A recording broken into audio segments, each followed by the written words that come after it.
मेरी शक्ल में। हाँ, आनी तो चाहिए, पता कुछ और आ रहा है इसमें। हाँ, अब आ गई। अभी बोलना नहीं चाहिए। अच्छा, मैं दुआ कर लूँ ना पहले। आप सभी को जय मसीह की, यीशु मसीह के पवित्र और जीवित नाम में मैं आप सबको बहुत बहुत धन्यवाद देती हूँ यहाँ पर आने के लिए। और मैं प्रभु का बहुत धन्यवाद देती हूँ कि उसने आज फिर से मुझे आगरा मसीह मंडली के पेज पर आने का मौका दिया, क्योंकि पिछले 3 हफ्ते मैं काफ़ी बीमार रही और 3 हफ्ते में से 2 हफ्ते तो मैंने आगरा मसीह मंडली पे कोई भी प्रीचिंग नहीं की। लेकिन मैं आपको बहुत मिस करती रही और मुझे पता था कि गॉड मुझे जल्दी हील करेंगे और मैं फिर से आप सबसे मिल सकूंगी। सो आइए, इससे पहले कि हम आगे बढ़ें, एक छोटी सी प्रार्थना करते हैं। हे प्यारे पिता परमेश्वर, हम आपके पास आते हैं। हम आपको धन्यवाद देते हैं प्यारे प्रभु, इस सुंदर समय के लिए, इस सुंदर अवसर के लिए कि आपने हमको इस लायक समझा कि हम आपके सुसमाचार को सुना सकें। प्यारे प्रभु जी, हम जानते हैं कि आप हमसे बहुत बहुत अधिक और गहरा प्रेम करते हैं और आप हमको आगे और आगे अपने प्रेम में बढ़ाना चाहते हैं, ताकि प्रभु जी हम आपके साथ हमेशा हमेशा के लिए रह सकें। क्योंकि इस दुनिया में बहुत सारे परीक्षाएं होती हैं, बहुत सारे दुख आते हैं, मुसीबतें आती हैं, लेकिन प्रभु जी आपको जब हम पुकारते हैं तो आप हमको संभाल लेते हैं। और प्रभु जी इस सुंदर मौके के लिए हम आपसे विनती करते हैं कि जितने लोग इस सुसमाचार को सुनते हैं उनके दिलों पर बहुत गहरा प्रभाव पड़े इस बात का, और वो लोग बहुत सारे आत्मिक फल ला सकें।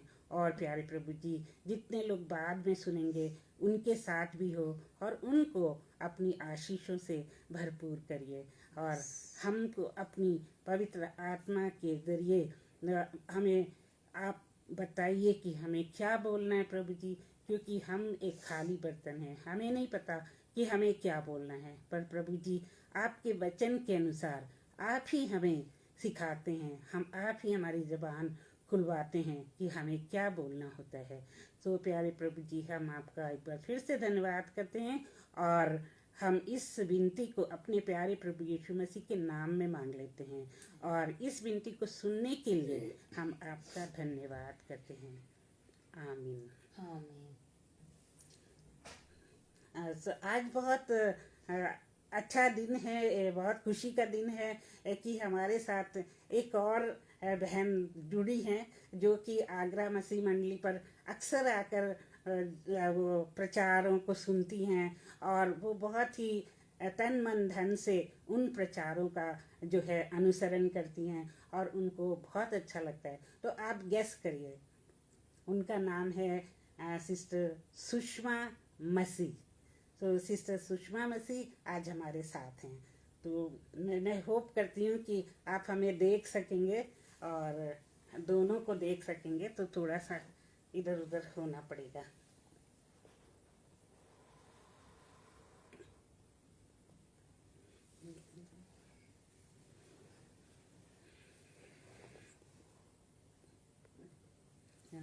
आई होप आपको सिस्टर दिख रही हैं और वो इस समय बहुत खुश हैं कि वो भी इस प्रार्थना सभा में शामिल हुई हैं और वो भी प्रभु की प्रशंसा करना चाहती हैं। सो हम लोग गीत गाएंगे और वो गीत हम इकट्ठे गाएंगे। सो आइए हम स्टार्ट करते हैं वो गीत, और उस गीत का नाम है यीशु बुला रहा है। सबको प्रेज द लॉर्ड। आपको प्रेज द लॉर्ड बोल रही हैं सुषमा जी, और आई होप कि आप सब खुश हैं और प्रभु में आनंदित हैं और प्रभु में आप सब बहुत हेल्दी हैं और आपकी आत्मा जो है वो बहुत जो है खुशी से नाच रही है, गा रही है। तो आइए हम लोग गीत गाते हैं, क्योंकि यीशु तो हमें हमेशा ही बुलाते हैं। वो चाहते हैं कि हम उनके करीब में रहें, ताकि हम किसी भी उसमें टेम्पटेशन में ना गिरें, क्योंकि जब हम परमेश्वर के करीब रहते हैं तब वो हमको सारी टेम्पटेशन से बचाता है, और अगर हम गिर भी जाते हैं तो वो हमको जल्दी से उठा लेता है ना। तो हम गाना गाएंगे वो वाला। एक मिनट, इसमें लिखा हुआ है, वो निकाल लेंगे।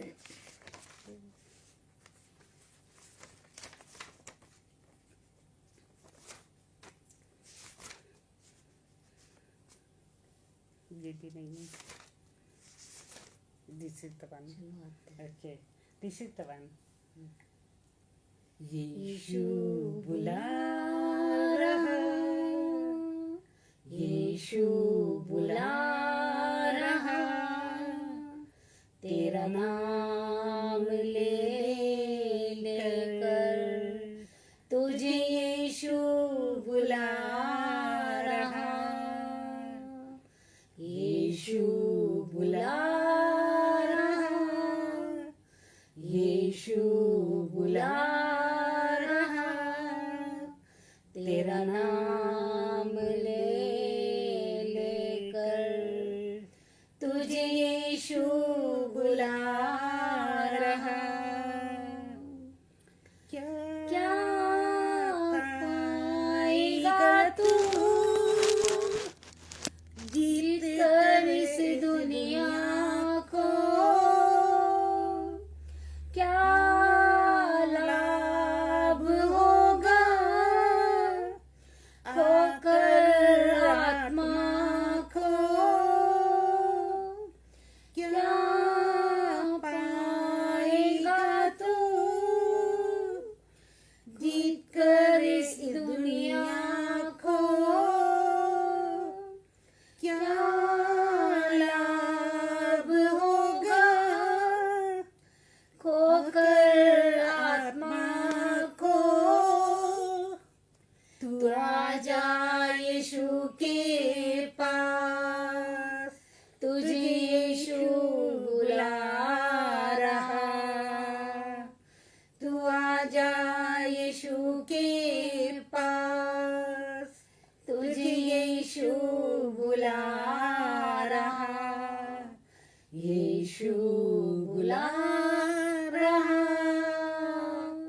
यीशु बुला रहा, तेरा नाम ले लेकर तुझे यीशु बुला रहा।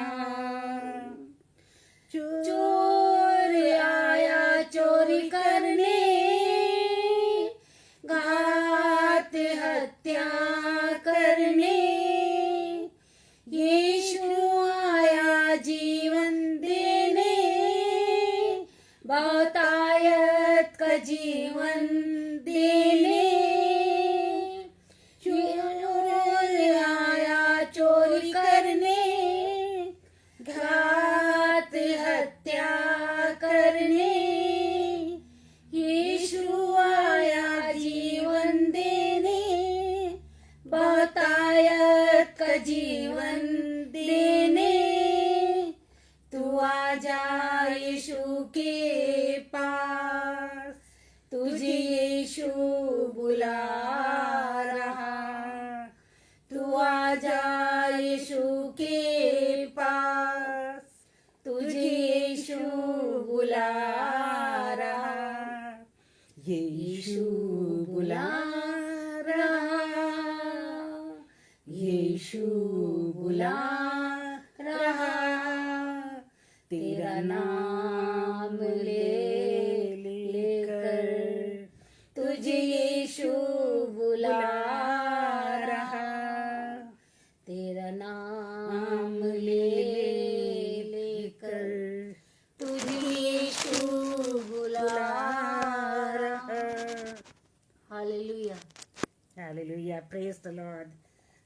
प्रभु की आत्मा हमारे बीच में है, और प्रभु की आत्मा आज बहुत अचरज वाले काम करने वाली है, और वो हमसे बातें करेगी आज, और हमको बहुत सी अद्भुत बातें बताएगी जो कि हमने ना कभी सुनी, ना कभी देखी और ना कभी समझी, क्योंकि प्रभु का आत्मा जो है वो बहुत अद्भुत है। और ये पवित्र आत्मा और परमेश्वर पिता और पुत्र, ये सब एक हैं। बहुत से लोग कहते हैं कि ये एक कैसे हो सकते हैं, लेकिन अगर आप एक अंडा लें और अंडे को तोड़ें तो आपको 3 भाग उसमें मिलेंगे। एक बाहर का छिलका होता है जो कि सफ़ेद रंग का होता है, उसके अंदर फिर सफ़ेद रंग का ही जेल होता है, चिपचिपा पदार्थ होता है, और सबसे बीच में क्या होता है, पीले रंग की जर्दी होती है। लेकिन वो 3 भाग हैं उसके, लेकिन है वो अंडा ही। तो इसी तरह से पिता परमेश्वर, पिता पुत्र, पुत्र एंड पवित्र आत्मा, ये तीनों एक हैं। आई होप आप मुझे सुन सकते हैं और हम दोनों को देख भी सकते हैं। प्लीज़ कमेंट बॉक्स में लिख के बताइएगा। तो एक और गीत है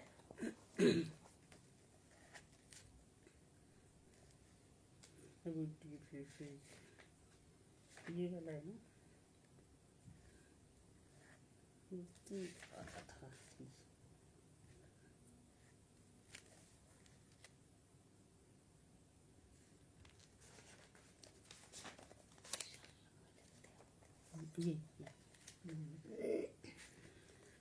Would you be free from the burden of sin? There's power in the blood, power in the blood. Would you be over evil, a victory win? There's wonderful power in the blood. There is power, wonder-working power in the blood of the Lamb. There is power, wonder-working power in the precious blood of the Lamb. Would you be free from the passions and pride? There's power in the blood, power in the blood.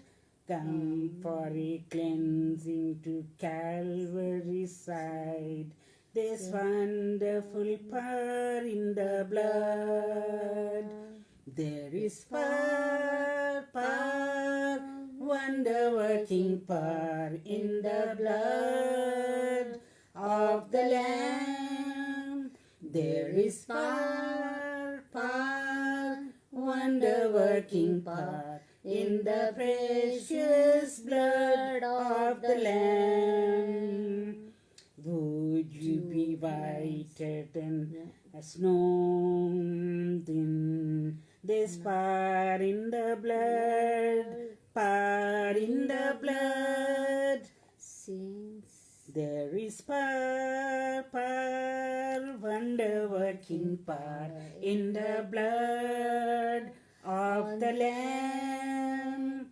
There is power, wonder-working power in the precious blood of the Lamb.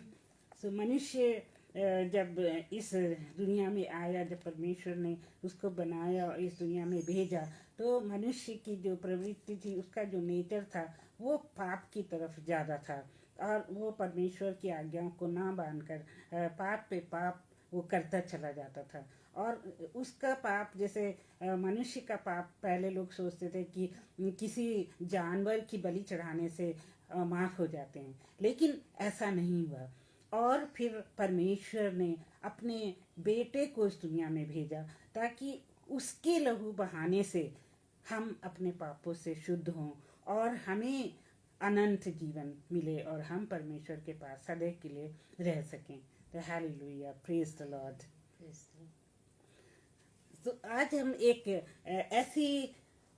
ऐसी कहानी सुनने जा रहे हैं जो आपने कई बार सुनी भी होगी और आपने उसके बारे में सोचा भी होगा। और वो कहानी है एक अंधे व्यक्ति की। एक अंधा आदमी था जिसका नाम था बार्तिमियस। बार्तिमियस जो है वो क्या करता था, वो सड़क के किनारे बैठ के वो भीख मांगा करता था। और ये नहीं कि बाइबल कहती कि उसका अंधापन जो है वो बचपन से नहीं था, बाई बर्थ नहीं था, लेकिन उसका अंधापन जो है वो बाद में आया। तो एक दिन क्या हुआ कि यीशु मसीह जो है, इस पैसेज को मैं पढ़ देती हूँ। ये पैसेज है Mark chapter 10 verses 46 to 52। Mark chapter 10 verses 46 to 52। वे यरोही में आए, और जब वह और उनके चेले और एक बड़ी भीड़ यरोही से निकलती थी, तब तिमाई का पुत्र बारतिमियस एक अंधा भिखारी सड़क के किनारे बैठा था। तो ये किसका पुत्र था? तिमाई का पुत्र था। बारतिमियस तिमाई का पुत्र था। वो ये बात सुनकर कि यीशु नासरी है, पुकार पुकार कर कहने लगा, हे दाऊद की संतान यीशु, मुझ पर दया कर। बहुतों ने उसे डांटा कि चुप रहे, पर वो चुप ना रहा, और वो चिल्लाता रहा कि मुझ पर दया कर। तब यीशु ने उतर कर कहा, उसे बुलाओ। और लोगों ने उस अंधे को बुलाकर उससे कहा, ढाढ़स बांध, उठ, वह तुझे बुलाता है। वह अपना कपड़ा फेंक कर यीशु शीघ्र उठा और यीशु के पास आया। इस पर यीशु ने उसको कहा, तू क्या चाहता है कि मैं तेरे लिए करूं? अंधे ने उससे कहा, हे रब्बी, वो ये कि मैं देखने लगूं। यीशु ने उससे कहा, चला जा, तेरे विश्वास ने तुझे चंगा कर दिया है। वह तुरंत देखने लगा और मार्ग में उसके पीछे हो लिया। तो यहाँ हम इस बाइबल के पैसेज में देखते हैं कि ये जो बारतिमियस जो एक पर्सन था, ये जो है कई सालों से अंधा था, और उसने जरूर यीशु मसीह के बारे में सुना होगा कि यीशु जो है वो जो बीमारों को चंगा करते हैं। तभी उसको ये बात पता चली होगी। और जब उसने सुना कि यीशु मसीह आ रहे हैं रास्ते में, तो वो जो है चिल्लाने लगा और कहने लगा, हे दाऊद की संतान, मुझ पर दया कर। सो जब हम पर भी दुख मुसीबत आते हैं और हम जो है बहुत ही परेशानियों से घिर जाते हैं, और हम पर बहुत सारी परीक्षाएं आती हैं, और हम सोचते हैं कि हमारे लिए तो कोई चारा ही नहीं है कि हम इस मुसीबतों से बाहर निकलें। जैसे कि इजरायली लोग जो हैं वो मिस्र में जब थे तो वो गुलामी में फंसे हुए थे, और परमेश्वर ने उनके लिए रास्ता निकाला, और समुद्र में भी उनके लिए रास्ता निकाला और उनको बाहर वहां से निकाल दिया। तो ये सब बातें ये बारतिमियस ने जरूर सुनी होंगी, और वो चिल्लाने लगा और वो कहने लगा, पुकारने लगा, हे दाऊद की संतान, मुझ पर दया कर, हे दाऊद की संतान, मुझ पर दया कर। तो जब हम मुसीबत में होते हैं तो क्या हम ऐसे चिल्लाते हैं? क्या हम इतनी जोर जोर से दुहाई देते हैं अपने परमेश्वर को कि हे परमेश्वर मुझे छुड़ा, हे परमेश्वर मुझ पर दया कर? क्योंकि परमेश्वर चाहते हैं कि हम उनकी दुहाई दें, हम उनको पुकारें, और पूरे तन मन धन से उनको पुकारें, ताकि वो हम पर दया करें और हमारे रोग को चंगा करें। जैसे कि बारतिमियस को यीशु ने पूछा कि तू क्या चाहता है कि मैं करूं? तो बारतिमियस ने कहा कि मुझे मैं देखने लगूं। उसको पूरा विश्वास था कि यीशु मसीह उसको चंगा करेंगे, और उसके विश्वास के अनुसार ही यीशु ने उसको चंगा किया। उसके बाद बहुत अच्छी बात लिखी है कि बारतिमियस उसके बाद यीशु मसीह के पीछे चलने लगा। तो हम अब क्या करते हैं, चलिए हम अपनी तुलना जो है इस बाइबल की कहानी से करते हैं। इस पैसेज में कई बातें हैं, जैसे कि पहली बात यह कि बारतिमियस यीशु और उसकी सामर्थ को अच्छी तरह जानता था।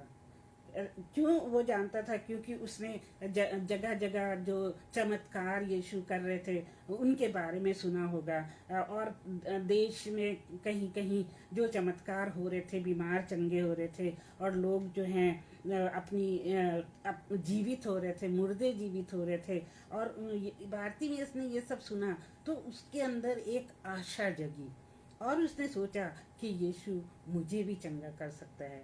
और जब हमारे पर भी मुसीबत पड़ती है तो हम इस बात को सोचते हैं कि यीशु ने कितने लोगों को चंगा किया, तो क्या वो मुझे चंगा नहीं कर सकता है? क्या वो मुझे इस मुसीबत से नहीं निकाल सकता है? क्योंकि बाइबल कहती है कि जो गॉड के, परमेश्वर के हाथ इतने छोटे नहीं हैं कि वो हमारी मुसीबत को ना हटा सके, और परमेश्वर के लिए कोई भी चीज़ असंभव नहीं है। तो इस तरह से हम देखते हैं कि बारतिमियस जो है यीशु के बारे में जानता था और इसलिए वो चिल्लाया कि हे दाऊद की संतान, मुझे चंगा कर। और जब हम पुकारते हैं यीशु को, जब हम जोर जोर से यीशु को पुकारते हैं, और तभी जो है ये चमत्कार होते हैं। ये नहीं कि हम धीरे से बोल दें और आधा विश्वास हमारे दिल में है आधा नहीं है, तब ये चमत्कार नहीं होते हैं। क्योंकि जब हमारे अंदर पूर्ण विश्वास होता है तब परमेश्वर का वचन कहता है कि वो हमें ऐसी चीज़ें दिखाता है कि जिनको ना हमने देखा है, ना सुना है और ना समझा है। तो परमेश्वर की सारी प्रतिज्ञाएं जो हैं वो हमारे लिए हैं, और क्योंकि वो हमसे बहुत प्रेम करता है। और हम यहाँ पे ये देखते हैं कि बारतिमियस जो है वो कम से कम 25-30 साल से अंधा था, और उसको कैसा लगता होगा जब वो सड़क के किनारे बैठ के भीख मांगता होगा, और उसको अपनी ही हालत पे बहुत दया आती होगी, बहुत दुख होता होगा, और वो रोता भी होगा, और वो सोचता होगा कि यीशु मसीह कितने लोगों को चंगा कर रहे हैं, मुझको भी वो चंगा कर सकते हैं, मेरे भी दुखों को वो दूर कर सकते हैं। तो इस तरह वो उसी आशा में बैठा हुआ था।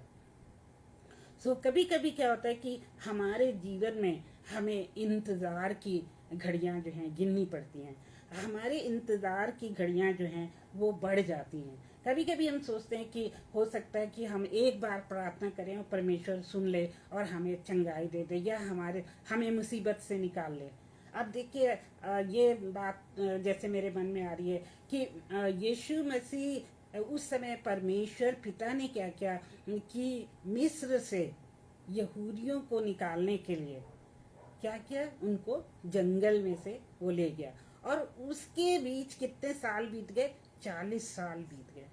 तो कितने यहूदी तो मर गए, कितने लोग जो हैं ख़त्म हो गए, और लास्ट में हम देखते हैं कि केवल जोशुआ और केलब जो हैं वो प्रॉमिस लैंड में जा सके। इवन मूसा जो है वो प्रॉमिस लैंड में नहीं जा सका, क्योंकि उसने जो है परमेश्वर की आज्ञा को तोड़ दिया था। उसको इतना वो धर्मी व्यक्ति था, फिर भी उससे गलती हो जाती है। वो क्या गलती होती है कि जब वो इजरायली लोग पानी के लिए तरस रहे थे, तो वो मूसा के ऊपर जो है वो बड़बड़ाने लगे, कुड़कुड़ाने लगे, उनको पानी नहीं मिल रहा था। और मूसा को परमेश्वर ने कहा था कि तू चट्टान के पास जा और अपनी छड़ी लेके जा, पर उसने उसको मारने के लिए नहीं कहा था। पहली बार चट्टान को उसने कहा था कि उसको छूना चट्टान को तो पानी निकल आएगा, लेकिन दूसरी बार उसने चट्टान को छूने के लिए नहीं कहा था। लेकिन जब लोग बहुत ज़्यादा उसके ऊपर बड़बड़ाने लगे और हो सकता है कि उसके ऊपर पत्थरवाह करने वाले थे, तब मूसा को गुस्सा आ गया और उसने पर्वत को के ऊपर वो छड़ी मारी। और वो पर्वत क्या था, वो पर्वत जो था वो यीशु मसीह था। तो इस बात से परमेश्वर जो है वो बहुत ही नाराज़ हो गया, और उसने मूसा को ये अभिशाप दिया कि तू कभी भी प्रॉमिस लैंड में नहीं जा सकेगा। और अभी रिसेंटली मैंने पढ़ा एक जगह एक वीडियो में कि मूसा की जो डेड बॉडी थी वो किसी ने नहीं देखी। मूसा की जो कब्र है वो कहीं भी दुनिया में नहीं मिली, और हो सकता है कि परमेश्वर ने उसकी जो बॉडी को खुद उठा लिया हो, और या फरिश्तों ने उनको उठा लिया हो। तो इस तरह से हम देखते हैं कि हमें परमेश्वर की आज्ञाओं का उसी तरह से पालन करना होता है जिस तरह परमेश्वर हमसे बोलते हैं। हमें जरा सा भी उसका उल्लंघन नहीं करना होता है। अपने गुस्से को हमें काबू में रखना होता है, क्योंकि परमेश्वर भी गुस्सा कर सकता है। परमेश्वर भी जो है, जैसे इज़राइलियों को उसने ख़त्म कर दिया, उनके पर गुस्सा अपना दिखाया, उसी तरह वो हम पर भी गुस्सा कर सकता है।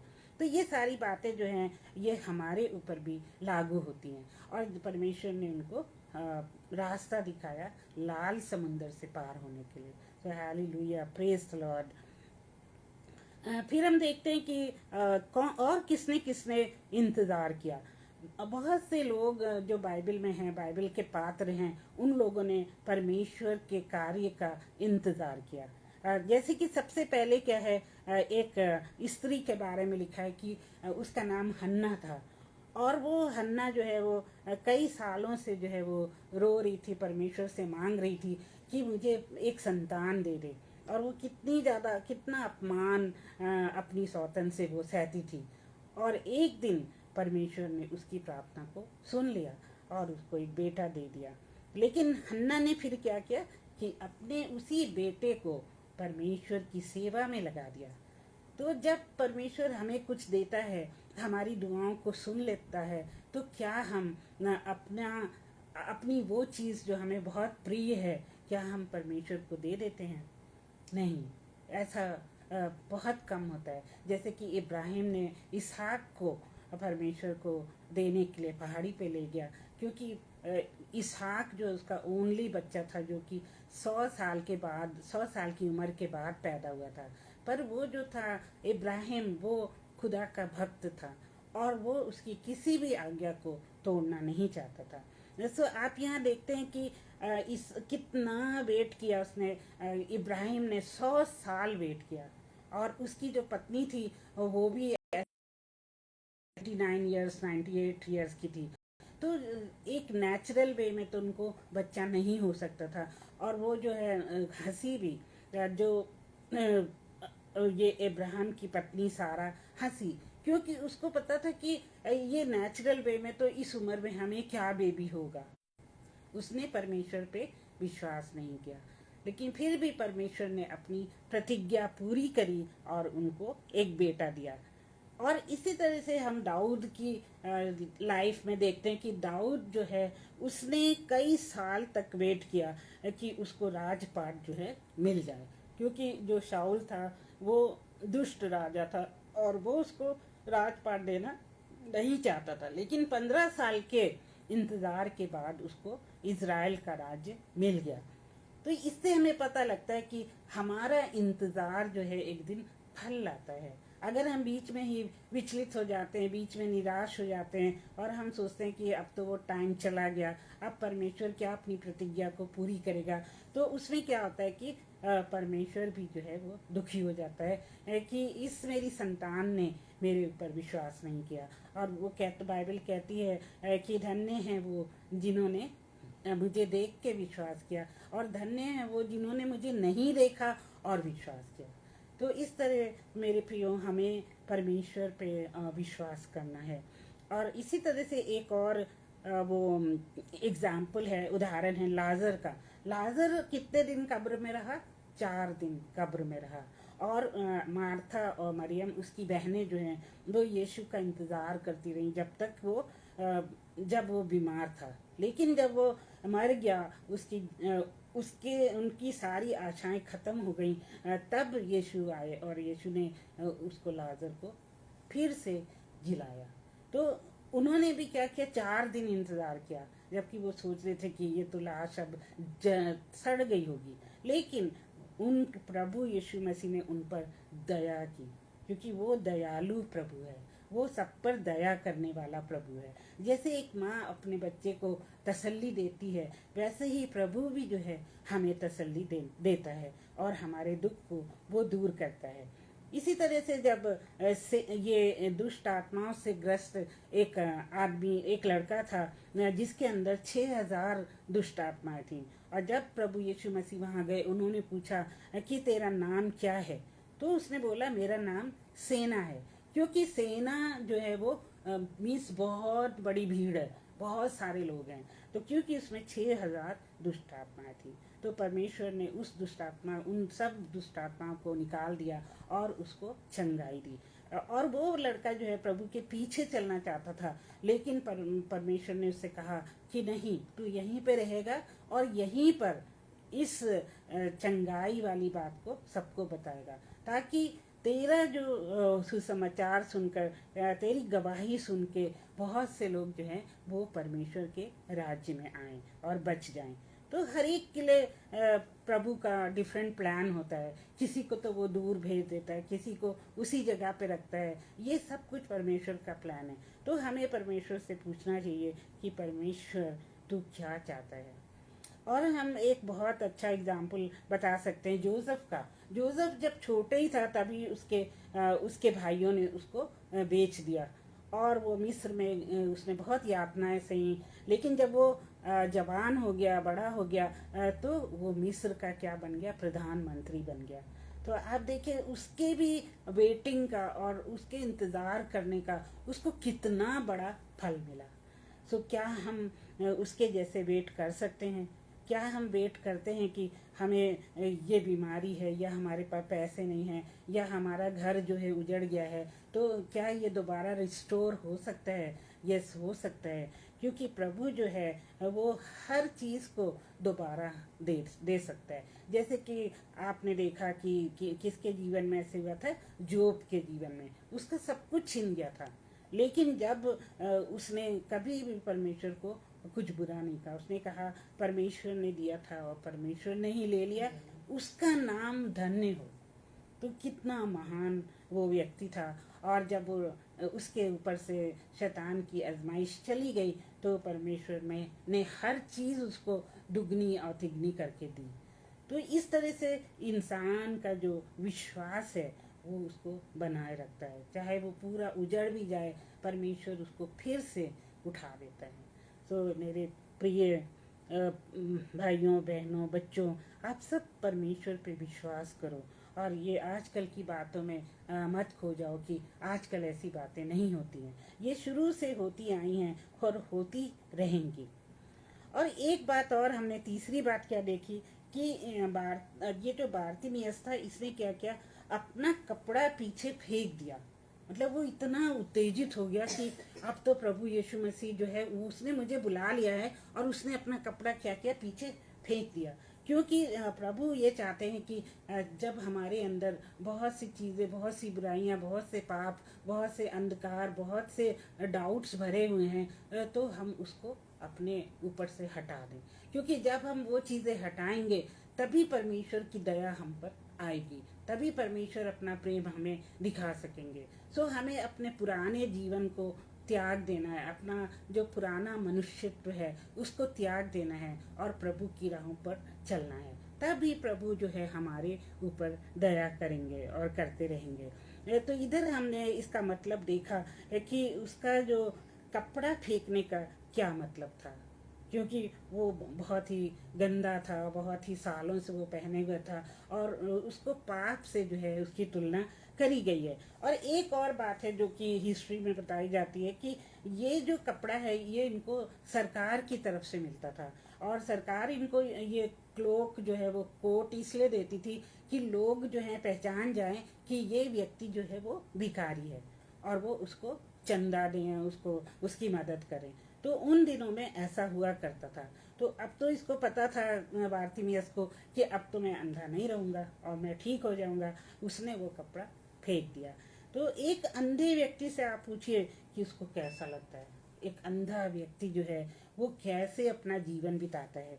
हमारे जब कॉलेज में एक अंधे लोगों की सभा हुई, और उनके जो डायरेक्टर थे वो उन्होंने प्रचार किया खड़े होकर। उन्होंने कहा कि मुझे बचपन से कुछ नहीं दिखता है, सब कुछ अंधकार ही अंधकार दिखता है, मैं कुछ नहीं देख सकता हूँ, मैं कुछ महसूस मतलब स्किन टच वो महसूस कर सकते थे, he could touch and feel, लेकिन वो किसी को देख नहीं सकते थे। तो कितना अंधकार उनके जीवन में होता है। हमारी आंखें अगर 2 मिनट के लिए बंद हो जाए, कोई कंकड़ चला जाए या इन्फेक्शन हो जाए तो हम कितने परेशान हो जाते हैं। तो इस तरह से जो व्यक्ति बचपन से ही अंधा है उसको कैसा लगता होगा। तो हमें ये सब फीलिंग्स लोगों की अपने ऊपर डाल के सोचना चाहिए। उसको हम एम्पैथी कहते हैं, कि दूसरों के शूज़ में अपने पाँव को डाल के देखो कि कैसा लगता है। तो ये हुई उसके अंगरखे की बात। और उसके बाद क्या है कि चंगाई पाने के बाद बार्टिमियस यीशु के पीछे हो गया। मतलब उसने अपना जीवन जो है यीशु मसीह को दे दिया। जब हमारे जीवन में कोई चमत्कार होता है तो क्या हम पूर्ण रीति से अपना जीवन यीशु मसीह को दे देते हैं? नहीं, कुछ दिन तो हम उसकी बड़ाई करते हैं और कुछ दिन हम गवाही देते हैं और फिर क्या होता है, हम फिर से वो ही पुराने रास्तों पे चले जाते हैं और उससे यीशु को बहुत दुख होता है। तो जैसे बार्तिमियस ने किया, चंगाई पाने के बाद, आशीष पाने के बाद वो यीशु मसीह के पीछे हो लिया, उसी तरह से हमें भी यीशु मसीह के पीछे हो लेना चाहिए। और अगर हम उसके पीछे से हट जाते हैं तो हमारे पर आजमाइश आती है और प्रभु हमें याद दिलाता है कि तुम मेरी संतान हो और तुमको क्या करना चाहिए।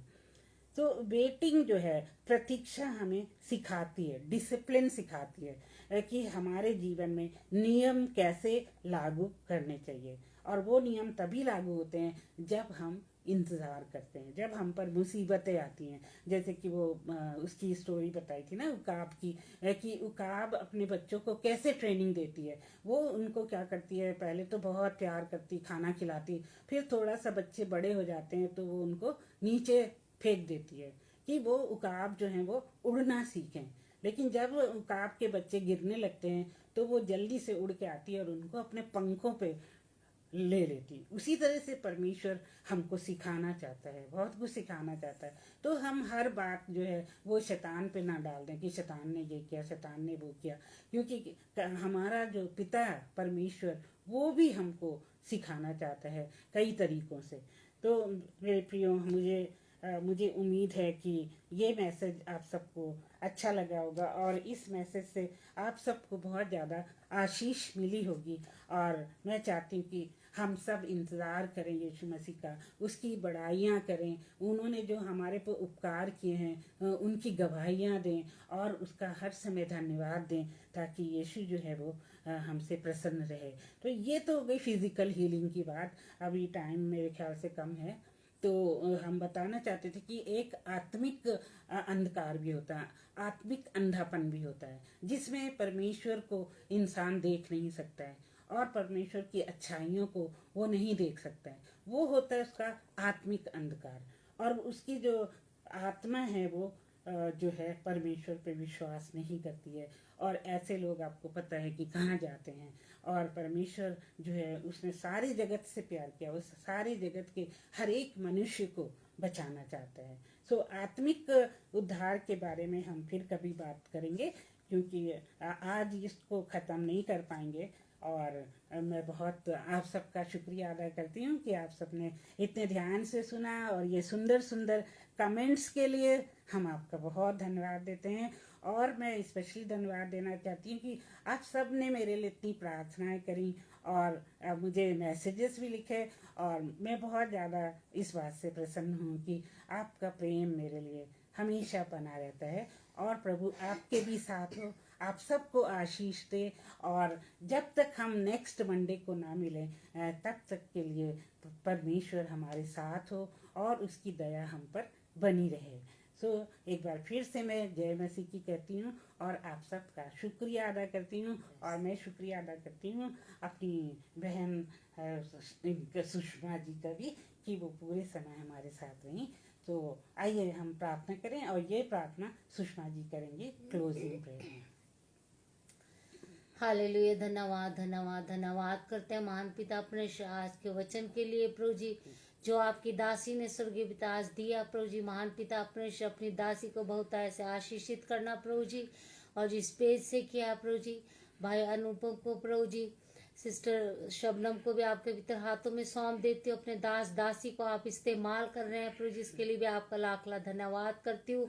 इस पेज पे आने वाले हर एक बहन भाइयों को जो प्रभु जी आपकी खुशखबरी लोगों को सुनाते हैं प्रभु जी, उन सभी बहन भाइयों को बहुत ऐसे आशीषित करना स्वर्गीय पिता। रहम कर, दया कर, ये वचन स्वर्गीय पिता हर एक के हृदय से बातचीत करने वाला बन सके। महान पिता अपने लोग प्रभु जी आपके पीछे चलने वाले बन सके, अपनी आत्मिक आंखों को खोलने वाले बन सके। महान पिता अपने मदद कीजिए, सहायता कीजिए स्वर्गीय पिता।